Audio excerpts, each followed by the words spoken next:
I'm Jenni-Juulia Wallinheimo-Heimonen, a multidisciplinary artist from Finland, and I work with different medias, mostly textile, film, and performance. And here in MIMA, I'm having 3 video works on display. And I'm short, middle-aged red hair, wearing a green dress, and sitting here on the floor with my crutch. And the works what I'm displaying, there's, for example, artistic study about research of dance and music, Hanna Väätäinen, who has a paralyzed hand. She lost the sense in her hand in a level crossing accident as a child. And what inspired me is that she talks how the hand is the best part of her body as a dancer and as a piano player. So she has created her own way to play piano so that the hand is limping on a keyboard. When she's dancing, she's able to do movements that other people can't. She can lift her hand up and let it drop in the way that no normal hand would ever drop, like a spaghetti or water. And I think the best part is that Hanna says that the border of her hand, the paralyzed and sensing area, is extremely sensitive. And it's even erotic when someone is caressing her.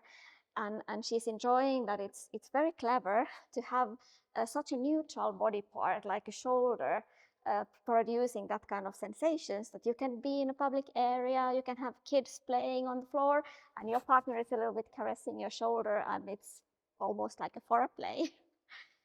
Then I'm sitting next to a little animal video. In Finland, there used to be a lot of snow in wintertime, so I have years of habits feeding birds and squirrels and whoever comes, because it was so challenging for them to find food. And it's a kind of a society when you start watching how they act around the food, how the small ones come and the bigger one takes everything away, what happens when squirrels arrive.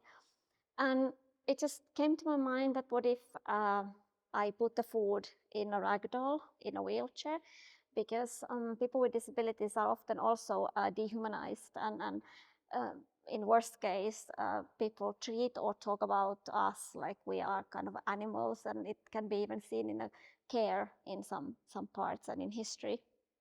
So I put a camera behind the window, no animals were harmed, and I had 2 days recording, and when I started to going through it, and I slowered the film, I put it to the slow motion, I suddenly started to see very human type of reactions, how these animals showed prejudices, why the food is in that form now today, how they are picking this person, and a lot of like hilarious reactions. My third work here in MIMA is about a care robot, and it's a story of a woman who reprogrammed the care robot to protect her from human nurses and caretakers.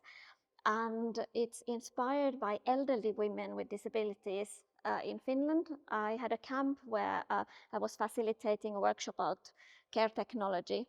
And these amazingly wise women back in 1917 were already wondering why so many technologies are patronizing, and they didn't find any use for example, seals that keep company, or these tiny little robots that tell you to exercise or be physically active.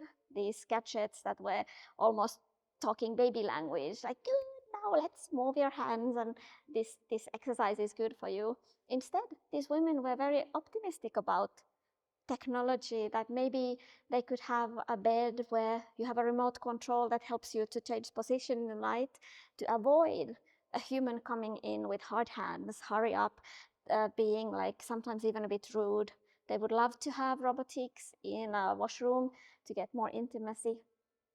And then we talked about, for example, refrigerators that could send you messages if you're running out of certain foods.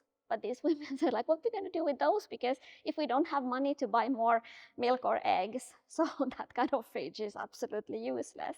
Why it don't scan other refrigerators nearby if someone is having extra that is going out of date, and they could probably, share with them. And this work is about bigger picture, that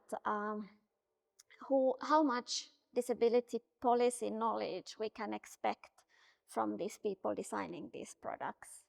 And nowadays we're going a little bit backwards, that many technologies concentrate on improving individuals once again, when disability politics has been trying to change the society for 30, 40 years already.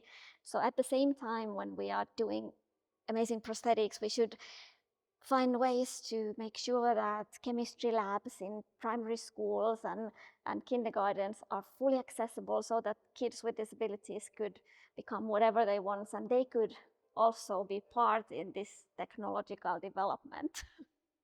I love being here in MIMA, because this is a real museum experience for me. I have mostly exhibited my work in the streets and in a self-paid galleries. So being in a museum environment where curators and producers and people are designing the setups, like this cute little film on the child level on the floor.